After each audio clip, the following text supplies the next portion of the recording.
Well, the Club World Cup and Gold Cup are well underway, and we finally have some results again to talk about. What's up, everyone? It's Dave from A Soccer Fan Walks Into a Bar. We've got Diego and Aaron waiting in the wings to cover all that and more, so stick around. All right, what is up, guys? Hello, my friend. How we doing Diego, today? Aaron, first of all, happy belated Father's Day to both of you. Thank you to you as We well, are- sir, and to yeah, all the fathers out there, Between, to all the right, boys. between the three of us, we are a girl dad of 5. Yes, sir. So yeah, no. Oh my God, yeah, it's a clean up. It's a clean sweep. Oh There man. is nothing but women's soccer up in this piece Yes, right yes. now, baby. So all right, how was the weekend for you? It was good. It was good. I mean, brewery wise, it was How excellent. how about that Friday night block party? Holy moly! Yeah. So for those of you that don't know, we had Knicks legend Walt Clyde Frazier here on Friday alongside the NBA Finals game, which was the original plan was for it to be a Knicks game. Obviously, they got eliminated by the Pacers. Next year, though. Next year. But a really cool event. It has opened Yeah. a lot more eyes in the sporting world to Absolutely. the brewery. So if all goes well, stay tuned for some similar soccer events. On top of everything else we do. 100%. Aaron, how was Father's Day for you? Oh, it was good. It was good. Spent both the time with my daughters. Wife. It was really good. Good. All right. So let's hop into it. We will have a pretty brief show. Well, we always say that, and then It's 2 okay. hours later, we're still chatting. We But love it, dude. let's get Aaron back in there. There we go. Hey, Aaron. Sorry about that. I thought we had you What's up, from the my brother? beginning. No worries. So let's jump right into it. We got Club World Cup, we got Gold Cup, Yeah. and really that's about it. So There's still a lot of soccer in the World Cup. the opener for the Club World Cup, Al Ali and Inter Miami, a scoreless draw. That was surprising. Yeah. I definitely thought there were going to be some fireworks in that. But it really, goes to show you what some of these, as far as the American, point of view is concerned, some of these relatively unknown clubs, can hang. Yeah. And they can play quite well, and some of them can't, and we'll get to that next. Especially those Middle Eastern teams yeah. nowadays, they have invested enough Yeah, money. yep. No, what do you think, Aaron? I mean, they're supposed to be the best in their continents, right? Yeah, Yep. yeah. They've dominated their continent. So yeah, I mean, they come up here and they could be hanging, fighting toe to toe with everybody else. Yes. So, Messi almost had a goal late on in that match. Yeah. A well parried ball by the goalkeeper into the crossbar and out. But other than that, it was like I said, an interesting kickoff to the tournament. On the field and then off the field, we have the crowds, the Yes. security, the travel, and all that. And then for a little bit less of a tight match, we had Bayern Munich and Auckland City. So for most of our audience that doesn't know, Auckland City, while being in the Club World Cup, is comprised mostly of amateur players. Yeah. And boy, did it show. Bayern 10, Auckland City 0. 2 goals from Kingsley Coman. Sasha Boy scored. Michael Olise had 2, I believe. Mueller had 2. Musiala had a second half hat trick. And things were business as usual. Yeah. That's what it was. I mean, that is the thing with the Club World Cup. Like we just said about what's his name, Al Ali. yeah, Al Ali. Al Ali. My apologies to everybody there. I mean, I'm couldn't assuming pronounce. I'm pronouncing it right. I very well might be getting. But yeah, but then you get those teams that you see and you kind of get surprised by their strengths, but then you see the reality of the difference between, a superpower and some smaller country league team. Even though they're here, they come here just to gain experience. That's Yeah. it. And a little bit of notoriety. It's the tournament of a lifetime for them. Even the Yeah, coach was saying, absolutely. a lot of these guys, himself included, are taking personal days off Yep. work. They're It's a dream. maximizing all their time off to make this happen, and it is a really cool opportunity for them. They So. were saying that the goalkeeper for Auckland was like a manager of a A warehouse. warehouse, yeah. So that's kind of like the thing. I mean, for the comparison to us is if we just decided to, we're going to put a team together. Well, We're all Yeah. gonna take off from We're- work and we're just gonna do this. We're hopefully not too far off that. Maybe next year or the year after. We can get enough bodies together consistently. There you go, to but- play. But nonetheless, for a team like that, like you said, for them to get an opportunity to share the field with mega stars of soccer, that's all they need. They Yeah. don't care about the results. They don't care about getting wiped out like this 3 games in a row. They're here and they're enjoying it. And that's a beautiful thing too. So speaking of getting wiped out, this was a result that was very surprising to me. This is the first match we've had in the tournament where it's 2 well-known squads that Yep. that every one of us should and does know. PSG and Atletico Madrid, and PSG with a 4-0 victory. Goals from Fabian Ruiz, Vitinha, Mayulu, and Lee with a 97th minute penalty to really shut the door. But only 1 shot on target from Atleti, 75% possession from PSG, and what's going on with Atleti? I mean, this is not what you'd expect from them to just leak goals like that. But that is what you expect from Paris right now. Yeah. Paris Saint-Germain is that powerful right now. Let's, I would have say it, we didn't expect it. Paris is not that kind of team. It hasn't been. We didn't see it coming with Mbappe leaving and everything, but that was a cathartic moment for them. They just became the superpower they are now. And again, I am all about Barcelona and I keep talking about them and how great they are, but this Paris Saint-Germain team is a super complete team. There is no mega stars in there, but there is going to be a bunch of people that are going to come out of there with big contracts in a couple of years because Could you also chalk it up to the fact that Atletico coming off the season, it's the first game of the off season. They might have come into it a little bit sluggish. Yeah, no, I mean there's certainly that. True. But PSG had a much longer season. And that was the thing. They made it all the way to the Champions League final, so they have a tighter break. No, and you know what the thing was? Also, the correspondents were talking about how hangover were they going to be from celebrating all these titles. And what everybody said pretty much was that they were just going to flop because they were tired, like you were saying, Aaron, but not about Athletic, but about PSG. And PSG just showed that they're not slowing down at all. It doesn't seem that they're hangover. Doesn't seem that they're not ready. They just want to keep winning. And that just shows it. They're just ready. They are a team that is hungry. And hopefully they're going to continue for next year too. Yeah.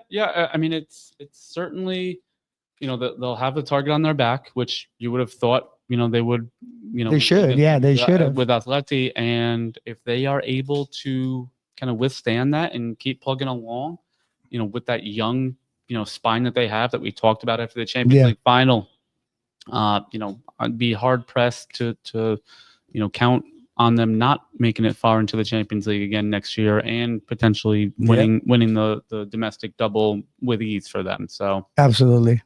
All right, our last little bit with the Club World Cup, we'll take an American focus here. So after the first round of games, MLS teams have 0 wins, 1 draw, and 2 losses. So we have Inter Miami, a scoreless draw. We have Botafogo defeating Seattle Sounders 2-1. That was yesterday. And Chelsea running over LAFC 2-0 with goals from Pedro Neto and Enzo Fernandez, 1 on each half. Although they dominated possession, LAFC did get some chances in there. Yeah. And it remains to be seen. Do we think any MLS teams make it out of the group here? Hard though. It's hard. They don't seem to be too ready for it though. No. They really don't. I mean, the Canadian teams are looking a little better than the USA teams. Yeah. So we got, let's see. Where am I? So Al Ahly, Porto, Palmeiras, and Inter Miami all in one group. That, relatively decent for Miami if they can put things together. Obviously, Messi is the greatest of X factors in that. Yeah. And then you have Seattle's group is just, you have PSG, the reigning Champions League winners. Absolutely. I believe Botafogo is the reigning Copa Libertadores. Libertadores. Yep. champion, and Atleti is the wild card in that one.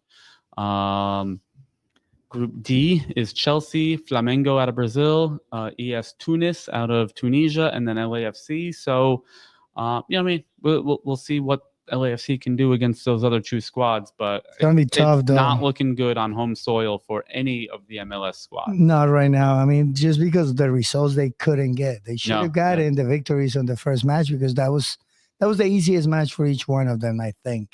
Yeah. I would certainly say for Seattle, playing Botafogo versus Atleti or PSG. Yeah. Even Miami. Again, right. There's the factor of the unknown for all three of us with Al Ali. But I'm assuming they are the weakest of Al Ali, Porto, and Palmeiras. Yep. And then, I mean, obviously, Chelsea is probably the strongest team in that group. With LAFC, so maybe they can get some work done against Tunis and Flamengo of Brazil. Yeah. So remains to be seen. It's gonna be very tough. I would not be surprised whatsoever to see no American teams make it out of the group. So. Yeah. No. And what about after the first round? What do you guys think about winners? Who looks the best right now? I stab in the dark. The only game that I think is kind of reflective of top teams so far is that PSG win over Atleti. Yeah. Obviously, Bayern put up 10 against a team of amateurs. So where do we see that? That's not a base to gauge anything else. So I mean, Porto, Palmeiras drew. So that group is wide open, and we still have obviously a few games to play. So it'll be interesting to see like that Juventus Man City group, how they all shake out. Madrid and Salzburg, But out of these groups, I believe PSG and Bayern. I don't see how you can not go all in with PSG at this point in time. Yep. So all right, guys, that is going to do it for the first half of our show. We'll be right back with 100 miles to home, and we'll take care of the Gold Cup as well. See you soon.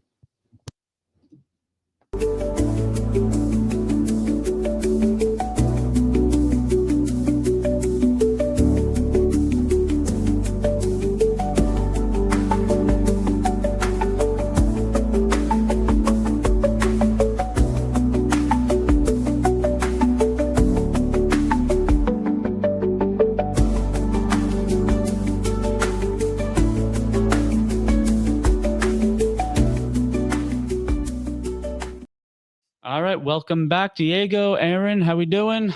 You're good, my guy. Ready to keep Can we talking? just point out, it is, first of all, it's approximately 80 degrees in here, and Diego's wearing a freaking winter beanie. Colombia, baby. It's supposed to be 90s next week. Yeah, I'm here for it. I love the heat, but we are in shorts and t-shirts here in our studio, as not only is it hot to start, but all this equipment, all these lights, it cranks it up a little bit extra for us. You know how it is. I'm so cool-headed that I need to keep it warm anyways. Something like that, right? Oh my God. But let's go back to the things we're talking about here. We're going back to 100 miles to home now. Huh? Yeah, Gold Cup. Yes. Obviously, for our American fan base, we've had a tough intro to the Pochettino era, or specifically these last couple months. For the first time in 10 years, the U.S. had lost 4 matches in a row. That's a tough situation. And nothing like a match against Trinidad to cure your ailment. 5-0, the U.S. defeats Trinidad. 2 goals from Malik Tillman, Patrick Aubameyang, Brendan Aronson, and Haji Wright getting back on the score sheet as well. An utter domination, and for the most part, a confidence booster that was sorely needed for this U.S. squad. Whether it's the coaching staff, whether it's the players, whether it's the fan base. Sometimes you just need one of those. It doesn't matter if it's playing against a team of 10-year-old kids. You need that. You got to get the ball rolling. You got to get the confidence flowing. Yep. And hopefully this is a sign of things to come under the Pochettino era. So what do you guys think? My question though is that you're hearing kind of rumors and rustles that this is the B team. Yeah, what's your take on that? So you certainly have I mean, Christian Pulisic is out, for personal reasons, whether it's nursing an injury, whether it's just overuse and he needs a break. We could probably do a whole nother, 3-hour show just on the Christian Pulisic, Landon Donovan, Mark Pulisic, U.S. soccer fiasco of the last week and a half. Absolutely. You have several players that were not released due to the Club World Cup. So that's Weston McKennie, Tim Weah of Juventus, Gio Reyna of Borussia Dortmund. You have Anthony Robinson. By 99% of accounts, you're locked in starting left back. Underwent a minor surgery in the offseason. You had two goalkeepers. You had Zach Steffen and Patrick Schulte, who were both, I believe, invited in camp. Both get hurt in training camp. So you have that. Obviously, from a hyper local perspective, that opens the door to NYCFC's Matt Freese. Our local fans, are definitely on the upswing for something like that. But realistically, outside, and this is not meant to be disparaging of the rest of CONCACAF, but really outside of Mexico and Canada, our B team should be beating 90% of these other squads. Obviously, you never know, a good Costa Rica on their day, even a good Trinidad on their day. Jamaica's up and coming. Jamaica's done it a couple times. Yeah. So, there's, you have to play every game, to its entirety. But yes, realistically, in this group, watch out for Saudi Arabia. They had a good run in the World Cup. No, and they have a great team. They have a good squad. And then I believe their third match is Haiti. So, Haiti, realistically, hopefully we get at least a point out of the Saudi Arabia match. And that third match is moot. But should be manageable. It should be manageable regardless of squad depth and how top heavy we are. So. And you know what the thing as well is the so-called B team is going to try a little harder. Oh, of course. They have a lot more at stake. So this not being the World Cup, which is, the main aim of USA soccer right now. So you keep your stars fresh and ready, maybe give them a rest for A, B, or C reasons. And you kind of like just build up this pool for next year. You know what I mean? You get to see all these players that usually you don't even call to friendly matches. You get to put them in there. You get to see how they play. They get to try really hard.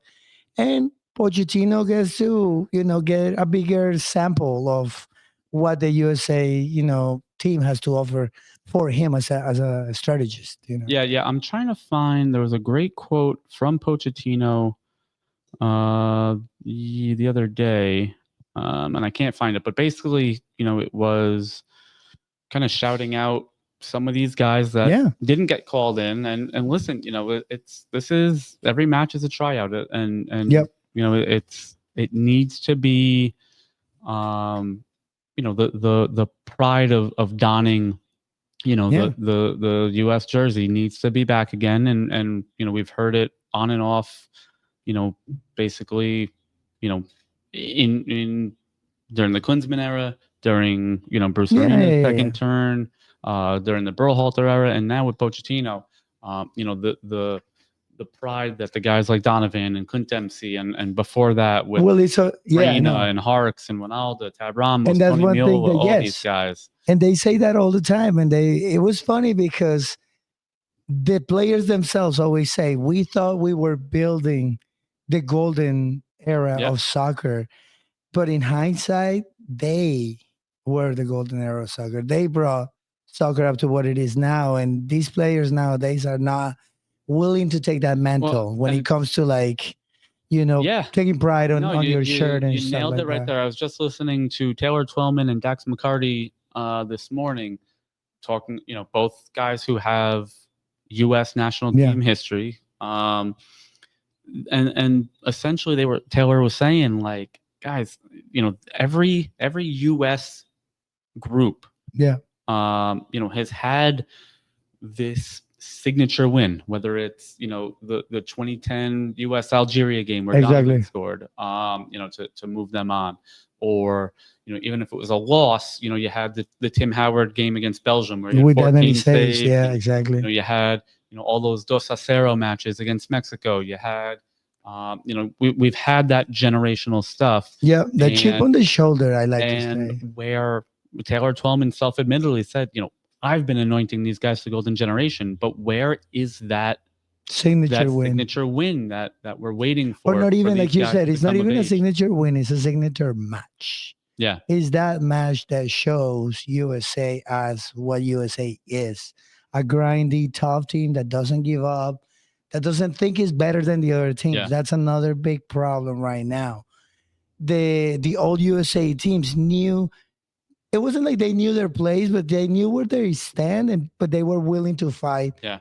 up, punch up, as they say. I don't know. What do you think, Aaron? I think they need to essentially make it to a semifinal of a World Cup, right? That's the hump. Yeah, we I mean, made a we've- quarterfinal once, Yeah. and it just yeah. just One, couldn't get I past would. I mean, so let's kind of flip it on its head. What do you deem as a success then next year in the World Cup? Yeah, that. I think make a quarterfinal or higher again. They have to grind it Okay. out. I would agree. I think a quarterfinal is probably the realistic, Yep. bar to be setting. Yeah. And obviously there's so many things that go into the luck of, a good draw versus a bad draw, a misplay here or there, or you hit Yeah. a post, a bad referee call, the whole nine. There's so many variables that go into that. It's tough to kind of deem a success just based on, okay, we have to get into a semifinal. No, but they have the tools this year. They're home. It's gonna be here. The whistle is gonna play a little bit on the favor, depending on the team. If it's England, USA, I mean, let's face it, that's not happening. Yeah. England is getting all the whistles, but if it's any other match, when it comes to credentials, USA has what it takes Yeah. for Yeah. those things. You know what I mean? So I don't say it's unreasonable. They got enough players. They should. Like, the thing is, when it comes to those type of situations for like a bad call or a mistake, the mistakes are mistakes. You know Yeah. what I mean? You Right. are giving up that match if it's happening. What happened with Germany when Japan beat him? Yep. I think it was 4 years ago. They didn't look for excuses. They're like, yo, we let Yeah. that game go. We fumbled it. That's just the reality. And that's what USA cannot do. They gotta play up. They gotta somebody, and hopefully this coach is gonna bring that love for the jersey and that chip on their shoulder again. Because that was the American attitude back in the day. That was the signature. And again, I've been talking about signature soccer for a couple of weeks since Ancelotti's Yeah. come to Brazil, and the identity of every country when it comes to this beautiful sport that is soccer. We all have we got to keep that identity that we all have as a country. You know what I mean? The moment you start losing it through buying into other type of philosophies or modern soccer or whatever, that style of soccer is for, teams, for like clubs. That's not for countries. Countries are specifically, created, like those teams are created in a philosophy Yep. through Yep. decades and decades and generations of players. So once you start straying from that, I think you're losing the base of what you need Yeah. to do No, as it's a it's program. good shout. You used to see it all the time in World Cups. As soon as World Cups would come on, you'd be like, okay, Brazil's going to bring futsal. Yep. Right. Yep. You got Italy bringing defense, right? England's bringing forwards. Like Yep. Spain's bringing no forwards. Yep. It's just or something nothing that but you middle. Yeah. Correct. Exactly. And that's the thing. My important thing, though, I think for this World Cup, and you saw it going into the last World Cup, U.S. has to get out of the media. Yeah. The U.S. for Yeah. some reason, Oof. Yeah. I don't know if that's it's because we're in the U.S. and we have more eyes on. Yeah. They just seem to always be in the media. Yeah, for not right. See, it's funny. I feel like it's for some parts it's almost the opposite, where like, nobody cares. or maybe it's because they're not used to being in the media consistently. That like, No. That I think that's exactly what Aaron is saying. Is that once they step in here and all the eyes and all the cameras are in, you need to be able to block that Yeah, off. no, I and just think- step aside. Be I like, think no. kind of, I agree with the issue, but I think they need better PR coaching, to be completely honest. there I you mean, go. it's That just- would be a solution. yeah, it's just been an absolute dumpster fire with some of these guys. Yeah. You got talking to the- players parents Yeah, coming well, out. I mean, It's is that just, not the most American thing you've ever heard of? yes. I mean, I guess you got the soccer moms. What are you doing with my child? I mean, think of it. We had Claudia Reina Yeah. and why can't I think of her name? His wife. Yeah. Halter? No, well, his wife. That whole thing with Berhalter and again, it was just completely unnecessary interaction. Yep. Same thing with the latest here with Christian Pulisic's father, Mark, Yeah. who is a fairly high level coach, but still, there's You gotta separate we're things, all man. adults here, and we got to figure out the right avenue. Exactly. Like Diego Exactly. said, they got to come in with the chip on the shoulder, Yep. right? You got basketball, U.S. basketball always doing their thing. You got U.S. baseball doing their thing. Football, it's a U.S. sport. Yeah, that's it. It's Soccer needs to localized. catch up, and Yep. they got to put that chip on their shoulder where they're like, something's expected of us soon. Yeah, and we better deliver. We gotta deliver. All right. Well, let's keep it with 100 miles to home, but we're gonna go a little bit further south. Mexico scraped by with a 3-2 victory over the Dominican Republic. But did you see that game? I actually did not. Oh, dude. The Dominican Republic Dime, team, dime. they played really well, though. Did they? They hustled up. They played them as equals, and that's one thing that I've been surprised, because one of our guys, Daniel here, is a very avid Central American sports guy, like soccer guy, and he was telling me that in the past 3 or 4 games, the Dominican Republic has shown a side of them that we haven't seen before, a little bit like the United States of old. Like they're just coming in Little without fire. any fear, nothing but fire, nothing but grind, running the whole time. Yeah, they're a little clumsy because, well, it is Dominican Right. Republic. The quality is not there, but the effort is there on spades, man, and that's what they almost got that result with So- Mexico. so- It was crazy. 4 of the 5 goals were in a 7-minute span. Yeah. Edson Alvarez scored just before halftime, and then Raul Jimenez in the 47th, Peter Gonzalez of the Dominican Republic in the 51st, Cesar Montes in the 53rd, made it 3-1 Mexico, and then Edison Azcona in the 67th minute. They did But not give up. It seemed like a very exciting match, and No. again, we talked about it with the USB squad being able to walk over a lot of CONCACAF. Yeah. Maybe not so much anymore. No. This is kind of a harboring of things to come. So. Yeah, exactly. Yeah, when there's nothing expected of you, you got to give them something to expect next time. Right. And that's it. Coming in through the side, man, through the back door, and and surprising everybody. And that's the other thing that needs to be said about these CONCACAF qualifiers and all these tournaments and everything.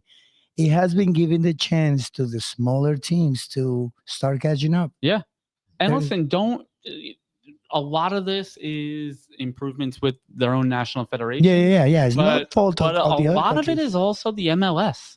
A absolutely. lot of we say what we want about Americans in the MLS and this and that, but don't get it twisted. The MLS has It's a stepping stone. significantly increased the squads and the talent levels of Dominican Republic, of the Trinidad of the world, of the Jamaicas, of the Costa Ricas, of all these nations that helped to create the problems we had with not qualifying for the World Cup in 2018. 100%.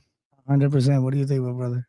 No, I agree. Yeah, no, that's the thing. And I've been saying it for a while.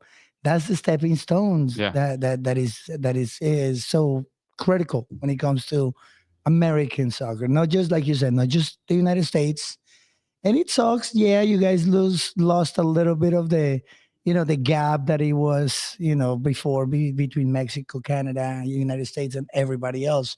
But that's a good thing. Yeah.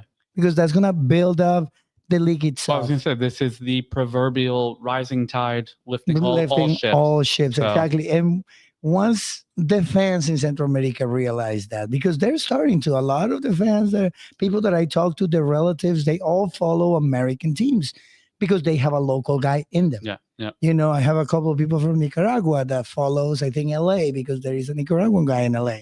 There's a couple of people from El Salvador that is following, I think it is Seattle or I something mean, like listen, that. we talk about I believe this was literally our first episode over on the other side of the studio. Yeah. And we were talking about, the historic Colombian players and Oh yeah. Anthony de Avila, Pitufo. El Pipa. So- I don't know if you remember that guy. Who oddly enough, I the was just best reading, strikers ever. He's in prison in Italy right now. Yeah. What a story! And I think it's like taxes or something No, like that. drug Or- trafficking. Oh, Yeah, the yeah. mule. He couldn't help it.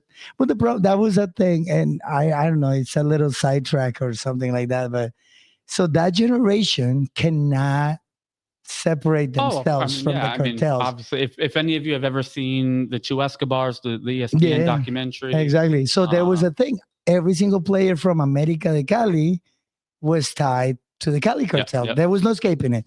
You had to do favors for them. You had to make appearance. So you kept those connections. So once all of them retire, they just couldn't shake them. it's And a the lot of life them they are- knew, and Exactly. that's all they had. Exactly. So it is a sad part of the history of Colombian sports because it's so closely tied with our social problems that we had in those decades. The 80s and the 90s. Everything in Colombia was tied with the cartel. So sorry to sidetrack, sorry to tell that sad story, but it's not his fault. It was his country's fault. His country it's failed not him. just a soccer podcast, guys. No, sir. World history. And a little bit of socialism. Sorry, guys. Sorry. All right, so let's move on to some of the big games that we have coming up next week. Yeah. Obviously, with a lot of the weird times and it being group stage, we are not going to show any of these, or at least we're not planning on showing these in the tap room. But we have Wednesday night, 10 p.m., Suriname and Mexico. Thursday night at 9:15 p.m., U.S. Saudi Arabia. So that will be one that That's an interesting one. all the American eyes should be on. Maybe we'll talk about it. What time is this? 9:15? 9:15. Is next week? Next week is... No, this Oh, is it's tomorrow. Yeah, not tomorrow. Tomorrow's Tuesday. I don't even know where I am now. Forget about I said anything. Nothing. I said nothing. Yeah, I think just with the kickoff start, It's a little difficult. It's not going to be viable here in the brewery. But then we go into Sunday, round 3 of the group stage matches. U.S. Haiti at 7 p.m. and Mexico Costa Rica at 10 p.m. And then from there, we'll get into the knockouts. We'll have the days set, and we will almost definitely get some matches on. Absolutely, for general consumption of our public. So that does it for what's on tap. Any notes for on the road? I have one. You guys have anything? No, right now I'm clean. So we just talked about it. We've hit on it a few times. One with the U.S. Fight and fire that they have, or they seem to be losing. Yeah. You mentioned it with Carleto Ancelotti, coming into Brazil. And now, speaking of fiery personalities, Rino Gattuso, Gennaro Gattuso, has been named manager of Italy. Yes. And, hell yes. He's had a checkered past as a manager in the club game, but this is different. You cannot give a more proud, of the badge guy. Yep. The keys to the Bugatti. Yeah. No, it's Bugatti Italian? Bugatti's Italian, right? Bugatti is. The keys or to the Ferrari. The keys to the Lamborghini. You could not picture a more well-rounded player and now manager for this struggling Italy squad that has really no identity right now. Yes. So I'm looking forward to Rino taking the reins and 100% putting Italy back where they belong. Yeah, like you said, you couldn't put anybody better than him. On the helm of that team because he represents that essence of Italy. Tough, hard-nosed defense, super effort. He was a great attacker. He wasn't the best ones, but he knows the philosophy. He knows what the country needs to get, like you said, get back that identity, that fire that they need. And I, for one, as much as I complain and I'm still bitching about Ancelotti in Brazil, this is the other side of that coin. That is the perfect hire for them. What do you think, Aaron? I don't know much of the manager, so Oh man. Oh, he- Gattuso. So he was a late 90s, early 2000s yeah, he player. played for those Milan He was squads. AC Milan player, and he was the midfielder general. okay. He was hard nosed the whole time, got into a ton of fights, regularly carded, you know. When Serie A was known for its grindy matches. Exactly. He famously headbutted one of the coaches of Yes. Tottenham. Yes, In he a, did. so as an Arsenal guy, you all love right, him already. got my- You got like my that guy now? seal of approval.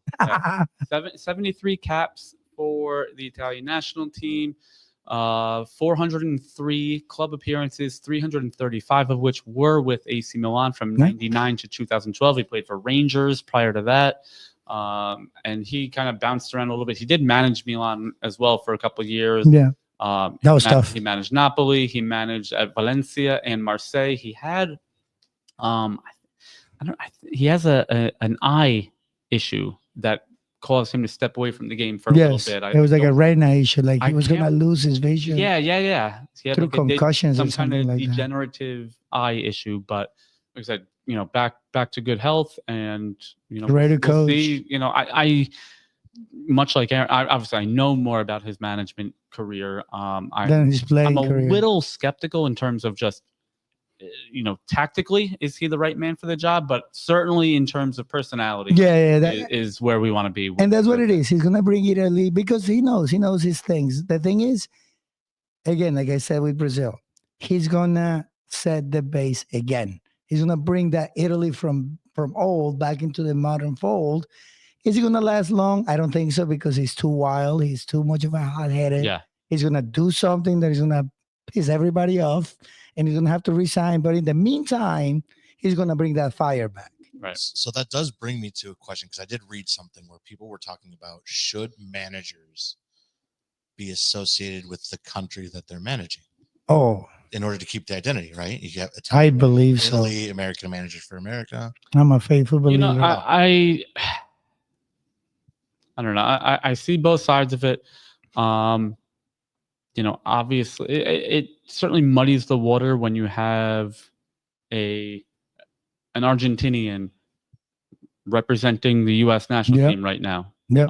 In terms of identity, in terms of I'm not gonna accuse anyone of impropriety, but what happens if and when the U.S. is playing against Argentina now? Yeah. Where does Pochettino's exactly. where does his pride and his allegiance lie? Yeah. I don't think that's an issue at all, but like it certainly kind of opens up eyes to Listen, people. Some veins run the color's blood, bro. There is sometimes it's too deep, and that's kind of like my argument with that, like you said. At the end of the day, though, sorry to interrupt you, but No, if the managers in that country are not good enough, then what do? You get you got to look. Yeah, elsewhere. no. That is valid and completely understandable. But the thing is, that only applies to very, very small countries. Even the United States have been around and it's developed long enough that the international coaches type of cycle is coming to an end. Like the identity is being created. It was lost a little bit. But think about it. USA has never really had an American coach that I remember, maybe one or two. Yeah, Bruce Arena, you had Bob Bradley, you had Bora Milutinovic was the 94 World Cup manager. He was from the former Yugoslavia. I think he became an American citizen. And that's what I'm saying. And you talk about that. That is the golden. Arena, Bradley, and Berhalter are through and through Americans. So that's kind of like what it is. So in order to create that identity, you need to get continuity. You know what I mean? Like, yes, it's supposed to be a country's affair. And I guess I'm a purist when it comes to that situation because Colombia has strayed from that. That's one of my biggest complaints with Colombia as well. We haven't had a Colombian coach in almost 15 years. I want to say. Peckerman? Was he the last? Peckerman was, I think he's Argentinian. He's Argentinian. So we haven't had, in the past like 3 World Cups, we have gone to the World Cup with a foreign coach. Have we done well? Maybe we have, but there is a thing that we started to lose. You know what I mean? Identity, yeah. The identity of the soccer. They bring their of play Colombia. style from the countries in which you played Exactly. in or they're from. And the change most foreign thing, like I said again, and when a coach that goes to a new country doesn't even know the teams that play in those leagues and things like that, that's a big problem. Yeah. So you had Reynaldo Rueda. That was the last one, I think. 22 matches. Yeah, Hector Cardenas after that, but it was one match. You had Exactly. Arturo Reyes with 4 matches. In between that was obviously current manager Nestor Lorenzo from Argentina, Carlos Queiroz, the Portuguese manager, Jose Peckerman, Argentina. 78 matches from Argentina. So the big majority of all the matches that Colombia has played internationally has been with a foreign coach. And then you had there's Rueda again. So there you had a long run here of Colombians, but most of them only lasted 3 or 4 matches. It's interim. Yeah. It's just like the transition guys, you know. Leo Alvarez. Wow, I didn't know he managed. Lionel? Yeah, he did. He played in the MLS. He played for Galaxy. Dallas Burn also, I think. Let me see. Yeah. But yeah, exactly. Listen, Lionel. So that guy was the Gattuso of Colombia. That dude was a beast. But yes, with that's the curly mullet. I rocked that mullet when I was young. You still do. Shut up. No, but yeah, we kind of need that. We need players. I mean, you know what? I wouldn't be opposed, as crazy as this is, and maybe Lala's last 2 matches. Throw him in there and, you know, have him light some fire up on those new players, fucking butts, man, because that's kind of like what it is. All right. Anything else you guys got? No, I'm all set. All right. Thank you guys for joining me on the show once again. Always a pleasure, my guy. To our audience. Make sure you give us a follow on Instagram, Facebook, YouTube, Blue Sky. Jump in the Discord. We're building out some really cool stuff with that. Yep. Make sure you share the podcast. We're on Apple Podcasts and Spotify. Share it, like it, comment on it, all the things. We love your feedback. Yes, sir. And we will see you either on the show next week or up in the tap room for our next watch party. Cheers, guys.